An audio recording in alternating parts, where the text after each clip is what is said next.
1,00,000 మంది శివభక్తులతో కలిసి మహారుద్రాక్ష పూజలో పాల్గొనండి. వెంటనే కాల్ చేసి మీ పేరును నమోదు చేసుకోండి. నమస్తే రమగారు. నమస్తే జయ. ఏదైనా మంచి కథ చెప్తారండి? చందమామ కథ చెప్తాను. పూర్వమట ధరణీపురం అనే రాజ్యానికి దివాకరుడని ఒక ప్రతాపవంతుడైన రాజుగారు ఉండేవాట. అయితే ఆయన ఏదో యుద్ధానికి వెళ్ళాడు. తిరిగి వెనక్కి వచ్చారు. యుద్ధంలో గెలిచారు. ఏదో దొరికినవి పట్టుకొచ్చుకున్నారు. వస్తే ఈ ధరణీపుర రాజ్యపు మొదటి భాగంలో ఒక విశాలమైన ఎడారేట. అది చాలా పెద్ద ఎడారి. అది దాటాకే ధరణీపురపు రాజ్యానికి ఎల్లలు కనపడతాయి. ఈ ఎడారి ప్రాంతంలో రిటర్న్ అయ్యేటప్పుడు అందులో నుంచి రావాలిగా, వెనక్కి తిరిగి వచ్చేటప్పుడు. ఈ ఎడారిలోకి ప్రవేశించేసరికి ఎక్కడా చుక్క నీరు లేదు. రాజుగారికి తీవ్రమైన దాహంగా ఉందట. వాళ్ళు అక్కడి నుంచి తెచ్చుకున్న నీళ్ళు అయిపోయినాయి. ఎవరి దగ్గర నీళ్లు లేవు. అప్పుడు ఏముంది, నీళ్లు మోసుకురావడానికి తోలుతిత్తులు అవిను ఉండేవి. అవును. సరే, నీళ్ల కోసం వెతుకుతున్నారు. వెతుకుతుంటే కొంతమంది, ఒక 10 మంది సైనికులు అన్ని పక్కల వెతికితే ఒక చోట ఒక లోతైన గుంట, అందులో ఒక 3-4 అంగుళాలు లోతున్న నీళ్లు కనపడ్డాయి. వీళ్ళు నీళ్లున్నాయని జాగ్రత్తగా గుంటను ప్రవేశించి ఇట్లా దోశలతో తీసుకుంటే తీయటి నీరు, అమృతం ఉన్నట్టు కొబ్బరి నీళ్ళల్లే ఉన్నాయి. అబ్బా, ఎంతో హాయిగా ఉందని వీళ్ళు దబదబా వెళ్ళిన 10 మంది నీళ్లు తాగారు. రాజుగారికి ఒక తామరాకు దీంట్లో ఇట్లా దొప్ప నిండా 2-3 దొప్పల నిండా నీళ్ళు పట్టుకొచ్చారు. ఆయన తాగి ఆశ్చర్యపోయాడు. ఇదేమిట్రా ఇట్లా అమృతోపమానంగా ఉన్నాయి నీళ్లు, ఇంత ఎడారిలో నీళ్ళ ఎక్కడిది ఇది అని ఆశ్చర్యపోయాడు. మొత్తం ఈ వెళ్ళిన సైనికులు అందరూ, ఉన్న వాళ్ళందరూ తాగిన నీళ్లు తరగల. చిన్న గుంటల్లో నీళ్లు తీసే మడ్డొచ్చేస్తుంది చివరికి. మామూలుగా మనం ఊటబావులు అవి తీస్తాం కదా, చిన్న చిన్న ఊట గుంటలు తీస్తారు, నీటి గుంటలు. కాసేపటికి మళ్ళీ వదిలిపెట్టేయాలి నీరు తేరడానికి. కానీ అది అట్లా లేదు. తీస్తున్న కొద్దీ వస్తున్నాయి నీళ్లు. అందరూ హాయిగా నీళ్లు తాగే కాసుని పట్టుకున్నారు. అమ్మయ్య, నీళ్లు ఉన్నాయిగా. అంతకుముందు నీళ్లు లేకపోయినా ఇక్కడ ఆగాలి, ఇంకా దారి లేదు. నీళ్లు కనిపెట్టేసరికి ఇంకా హాయిగా ఉంది. వీళ్ళు చక్కగా గుడారాలు అవి వేసుకుని ఈ పూట ఆగి, నీళ్ళలాగా ఉన్నాయి, ధైర్యమే. ఇంకా ఏదో వండుకుని తింటాం. అవును, నీళ్ళు ఉన్నాయి కాబట్టి మంచినీళ్ళు తాగుతాం, వంటగా నీళ్లు సరిపోతాయి అనుకున్నారు. సంతోషంగా ఉన్నారు. తెల్లవారేసరికి ఒక సన్యాసి ఒక ఆయన వచ్చాడు. ఆయన ఆ ప్రాంతంలోనే తిరుగాడుతున్నట్టుగా ఉంది ఆయన ధోరణి. అదే. వచ్చి ఆ నీళ్లు తాగి ఆ నీళ్లు కాసిన పట్టుకొచ్చి రాజుకు చెప్పాడు, ఇది చాలా పుణ్యజలం, మామూలు నీరు కాదు ఇది. నీ అదృష్టం కొద్దీ నీకు ఈ ప్రాంతంలో ఈ జలం ఉంది, నువ్వు చాలా అదృష్టవంతుడివి రాజా అని ఎంతో మెచ్చుకున్నాడు. ఇతను ఆశ్చర్యపోయాడు. అసలు ఎడారిలో నీళ్లుండటమే వింత. ఇక్కడ ఈ పల్లం ఏర్పడడం, పల్లం లోతు, అందులో ఇన్నించి లోతున నీళ్లు, ఇంతమంది తాగిన ఈ తీపి ఉండటం, పైగా ఈ ఒక సన్యాసి, ఒక ఆయన మహానుభావుడు వచ్చి ఇది పుణ్యజలం అని చెప్తున్నాడు. అవును. ఇది ఎట్లా వచ్చింది ఏమిటి అని అడిగాడు. ఇది వరకు ఇక్కడ ఈ లోతు కూడా లేదు. కిందటి కొంతకాలం క్రితం ఇక్కడ వాన పడింది. వాన పడ్డాక ఏముంది, ఇసుక వానంతా లాగేస్తుంది. వాన అయిపోయిన తర్వాత ఒక పిచ్చుక ఎక్కడి నుంచో వచ్చి దానికి నాలుకతో, దాహంతో నాలుక పెడచగట్టుకుపోతుంది. అది ఈ లోతుగా ఉన్న చోట పడింది, చచ్చిపోయేదే. అది ప్రాణం గిజగిజలాడిపోతుంది. పిచ్చుకలు కొట్టేసుకుంటాయి కిందకి, మనకి ఏదైనా అట్లా నూరారిపోవటం లాంటివి వస్తాయి. అది కొట్టుకుంటుంటే దానికి ఆ నేలలోని చెమ్మ దాని రెక్కలకి తగిలింది. తెలిసింది ఏం లేదు అక్కడ, పైకి లేదు. ఈ పిచ్చుక ఇట్లా ఇట్లా దొరలటంతో ఇసుకలో ఉన్న తడి తగిలేసరికి అది రెక్కొంది. కాసేపటికి ముక్కుతో తవ్వితే లోపల తడి, ఇసుక తడి తెలిసింది.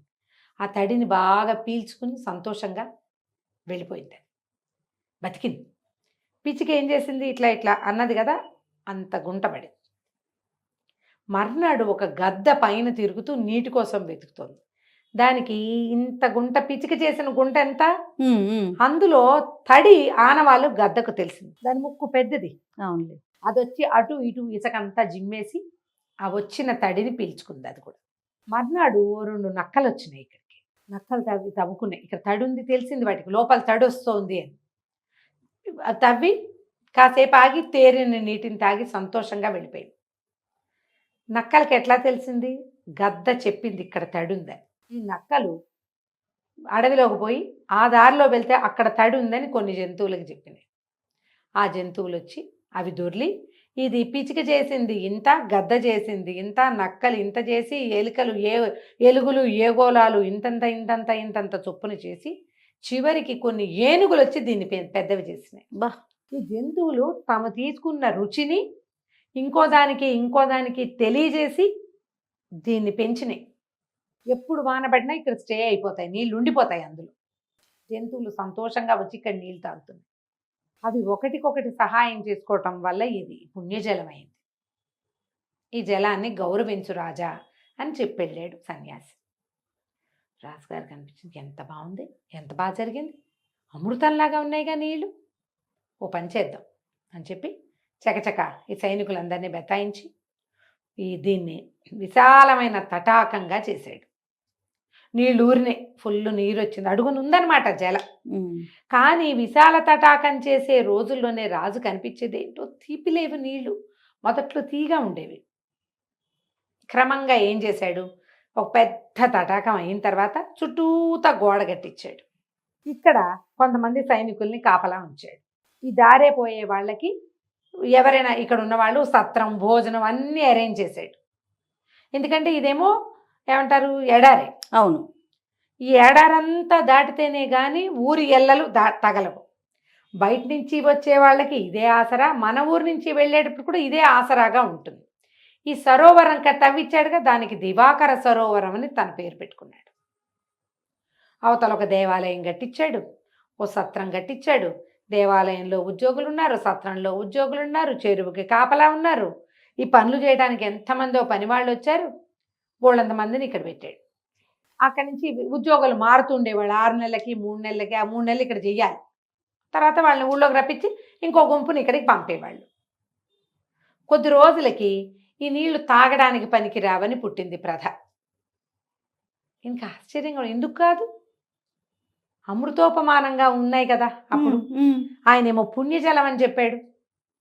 అక్కడి నుంచి ఒక్కొక్కళ్ళు ఈవేళ ఊరెళ్ళే వాళ్ళంతా, ఇక్కడికి రావాల్సిన వాళ్ళంతా, ప్రభు మమ్మల్ని అక్కడికి పంపకండి ప్రభు, ఆ నీళ్లు బాగుండవు, అక్కడ మేము ఉండలేము, మా పిల్లలకి జబ్బు చేస్తోంది, మా గొడ్డు నీరు తాగదు, మా ఆవుకి ఇష్టం ఉండదు, ఇలాంటివి చెప్పడం మొదలుపెట్టారు.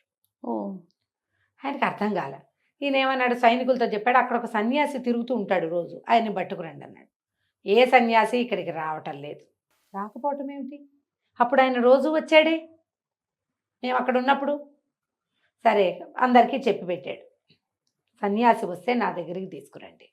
ఓసారి వెళ్ళి తను కూడా నీళ్లు తాగొచ్చాడు. చేదు, రుచి లేవు నీళ్లు, చవ్వ, తాగబుద్దిగా, దాహం తీరదు, ఎందుకు తాగామా అనిపిస్తుంది. స్నానం చేయటానికి పనికొస్తాయి, స్నానానికి మాత్రం ఏం హాయి, చప్పటి నీళ్ళు, ఏం రుచిగా లేని నీళ్ళు బాగుండవు. మంచినీరు అయితే స్నానానికి బాగుంటుంది. అవును. సన్యాసి కోసం ఎదురు చూడడం మొదలుపెట్టాడు రాజు. ఒకనాడు ఆయన సన్యాసి వచ్చాడు. వస్తే రాజు గబగబా ఆయన దగ్గరికి వెళ్ళి అడిగాడు, మీరు పుణ్యజలం అని చెప్పారు, నేను దాన్ని విస్తారంగా చేసి అందరు ప్రజలకి అందుబాటులోకి తేవాలని నేను ఎంతో ప్రయత్నం చేశాను, ఎందుకో ఆ రుచి తగ్గిపోయింది, మీరు మళ్ళీ వాటిని పుణ్యజలంగా మార్చాలి, నేను ఆ నీటిని పాడు చేయలే, ఎందుకు ఇలా జరిగింది అంటే ఆయన నవ్వాడు. నువ్వు చేసిందే తప్పు, జంతువులు తాము ఒకళ్ళ మీద ఒకళ్ళ సౌభ్రాతృత్వంతో ఏర్పరచుకున్న జల అది. హాయిగా అడవి జంతువులు వచ్చి తాగిపోయేవి. మనుషులు మీరు వేరే ఊరు నుంచి వస్తూ నీళ్లు తెచ్చుకోగలరు, ఈ ఊరు నుంచి వెళ్తూ నీళ్లు తీసుకెళ్ళగలరు. జంతువులకి ఆ అవకాశం ఉందా? వాటి ప్రయాణంలో వాటికి ఎక్కడ నీళ్లు దొరికితే అక్కడే కదా. నువ్వేం చేసావు, నీ పేరు ఇచ్చేదానికి చుట్టూతా గోడ కట్టి ఒక్క జంతువుని లోపలికి రానివ్వకుండా చేసావు. ఇది జంతువులు తవ్వింది, నీ పేరు పెట్టుకున్నావు. నీ పేరు పెట్టంగానే దాంట్లో రుచి అంతా పోయింది, అమృతత్వం పోయింది, పుణ్యత్వం మొదలైపోయింది. అంటే కష్టం ఒకళ్ళది, క్రెడిట్ ఇంకొకళ్ళది. ఇప్పుడు ఏ జంతువు అందులో నీళ్లు తాగటానికి వీల్లేదు, నువ్వేమో గోడ కట్టేశావు.